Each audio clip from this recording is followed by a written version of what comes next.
was it like those early days of LucasArts? Was there any experiences It was that stick out? a blast. I mean, it felt to me, my memories of it are just that we were just joking around all the time.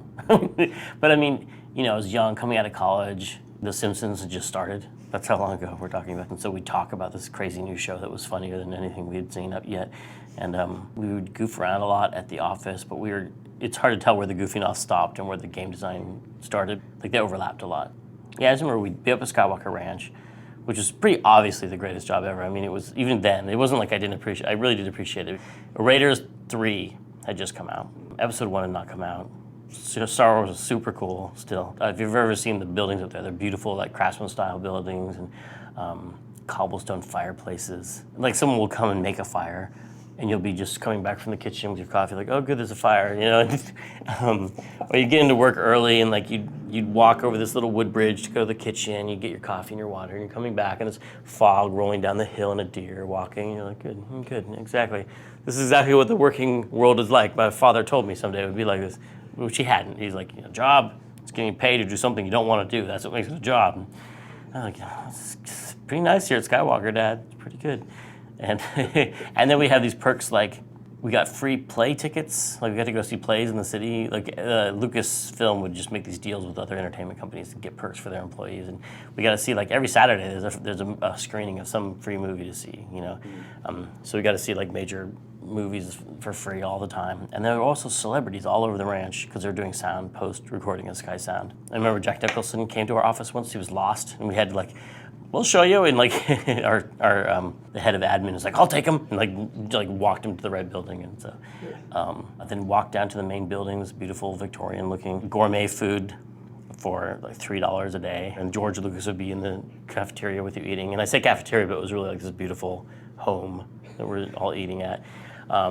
And we go to the media room. There's this media room that was all fancy because it was on a separate foundation from the rest of the house and insulated by a big rubber gasket, supposedly.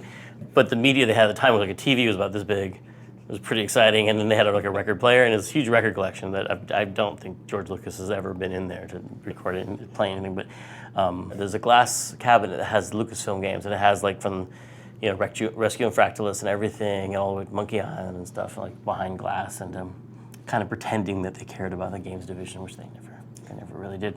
And but I do remember Ron and Dave and I would go in there and watch movies. I wonder if those movies came from the library, because he has a great like reference library with books, like a spiral staircase and stuff. And the same spiral staircase that's in Maniac Mansion was in this beautiful library that was like big sleeping cats everywhere, and a librarian, and like sun coming through the stained glass window. And I remember they had a grandfather clock that was wicker. Like, it was like, I've never seen a wicker grandfather clock, just amazing antiques everywhere.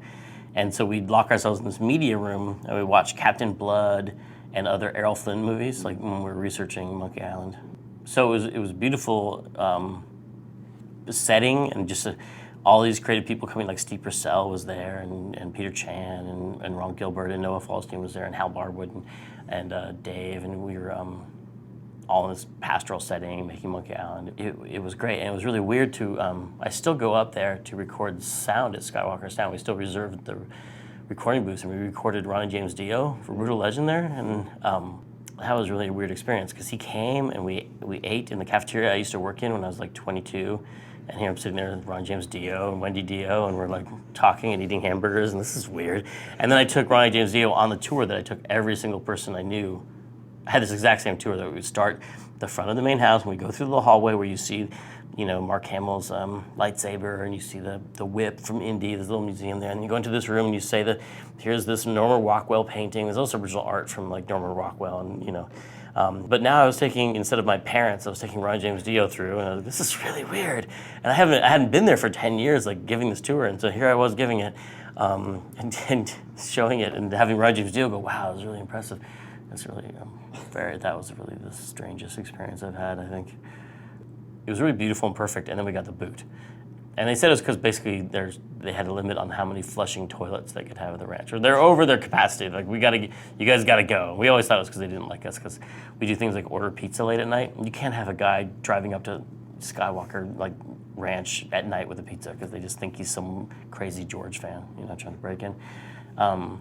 So they gave us a boot down to Kerner, which is the part of Santa Fe where ILM used to be. But that was awesome too because it was the era still of practical special effects. So you look out your window and there'd be like a zip line with like a World War II bomber, and that would be like scale model this big flying and then explode. Like cool stuff was happening there. It felt more like more work was going on because up at the ranch it was like us and then a bunch of lawyers and stuff at the time, and the sound people. Michael Land, who did the music for Monkey Island, first Monkey Island. I remember him telling me he liked it when we moved off of the ranch to the Kerner complex because like he found the ranch oppressive because you're trying to make art, but you're surrounded by this work of art of one man. Like he thought like the ranch was George Lucas's work of art, and you were sitting in the middle of it, surrounded by his aesthetic and his accomplishments and all his stuff. And then you're trying to think of like Caribbean reggae music, and you're surrounded by Craftsman Victorian stuff. So he liked being in this ugly warehouse building that we worked in down there better. But that was cool. Oh, the rest of the tour, then we go into the Burgundy wine cask elevator. There's an elevator, the wood was made from like cherry wood from Burgundy wine casks or something. And you go down into the basement. In the basement, there's an art archive that had all this framed concept art from Star Wars that you could pick out and have in your office. I had the ambulatory plant above my desk from the cantina scene. And then there was another theater, which is like this 30-person seat with like down-filled couches and touch lamps that would turn on when you touch them, and just I've never seen anyone watch any movie ever in that room, but it was beautiful. So anyway, You still get like a free pass to go there? Do they like you? Do they throw you out? they don't know who.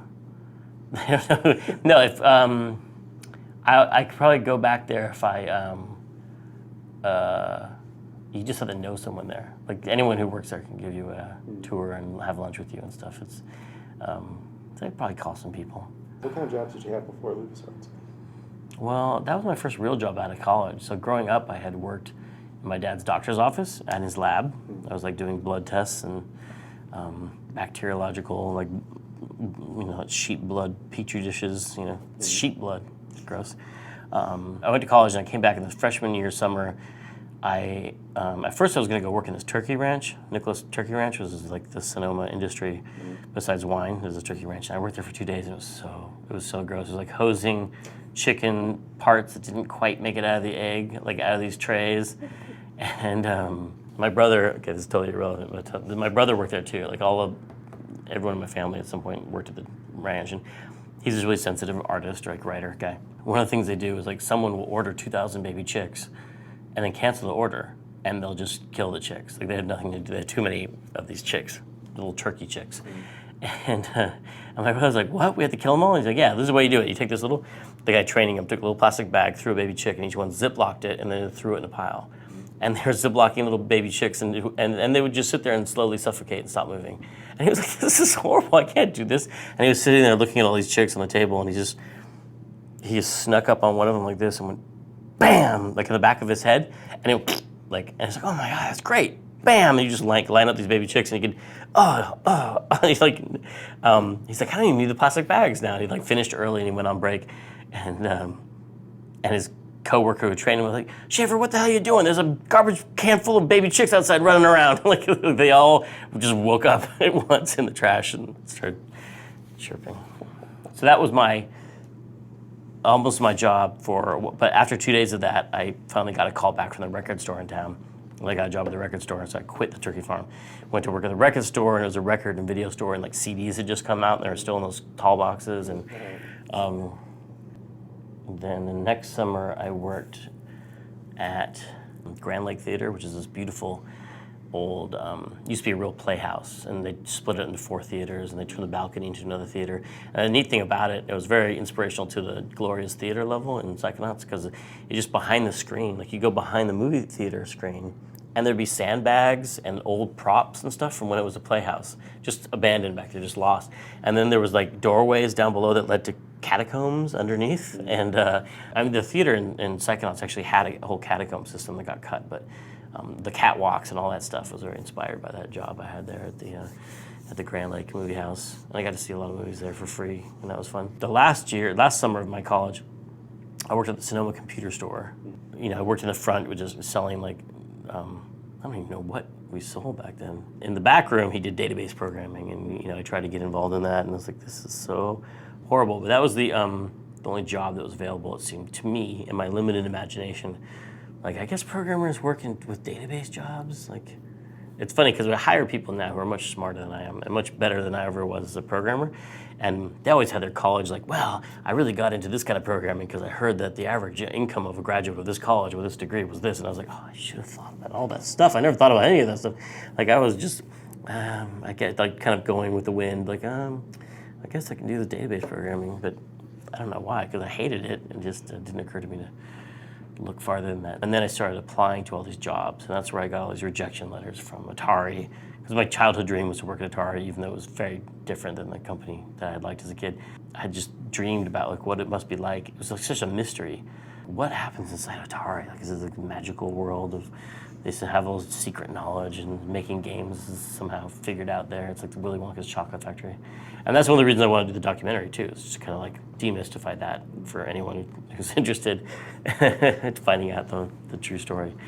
And then applying to like Hewlett Packard. I just remember that feeling of like when you don't know what your life's gonna be like and you're in school and you're studying stuff, but you're like, I really didn't have any idea of what real jobs were like. Like I'd go to a store and I'd see the person who made the coffee or they sold me the record and I'd be like, I guess that's a job. I guess I could have that job, you know? I don't know why I didn't really investigate further like what real careers could be.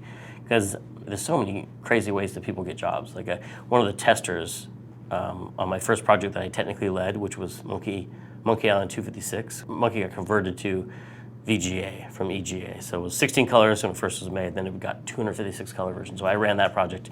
Our lead tester on that, he tested it, and then after that was over, he was looking for a new gig, and I think he got laid off or something, but up at the ranch they needed people to test sound equipment, and so he went up and tested their sound equipment, and then he knew more about it than anybody else, so he would give the demo, and he went to giving the demo to actually doing assistant like sound design, and now he's like, I think I saw him, like he goes to the Oscars for like, you know, Skywalker sound, sound design, so sound mixing and all that. I would never think that I would end up, you know, being on the, going to the Academy Awards for a sound design Oscar, working on the 256 color conversion of Monkey Island, you know, testing that.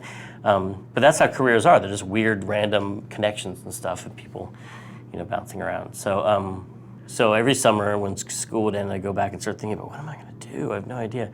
And then I applied to all those jobs and I got rejected by all of them. And I don't really know why I got rejected by all of them. But then I saw the job at Lucas. And I was like, that sounds amazing because I love Rescue and Fractalus and Ball Blazer and all those games. And so I applied for that job. And I've probably told that story a million times, so maybe you know about that one with the resume and the whole piracy and stuff like that. And I remember and I remember interviewing with Noah and Ron and Eric Wilmunder and all the old crew there at the time. And I remember him just saying later, like, yeah, some of us were like for you, and some of us were for Dave, and some of us wanted to hire you, not hire you. And I still just not, to this day, do not know if Ron was one of the ones who did want to hire me or not want to hire me. I'd never pushed that. Because obviously, he's happy about it now. But, Oh. Did you have a lot of applicants? He was just a cog. He was just a cog in the machine to fill. That was it.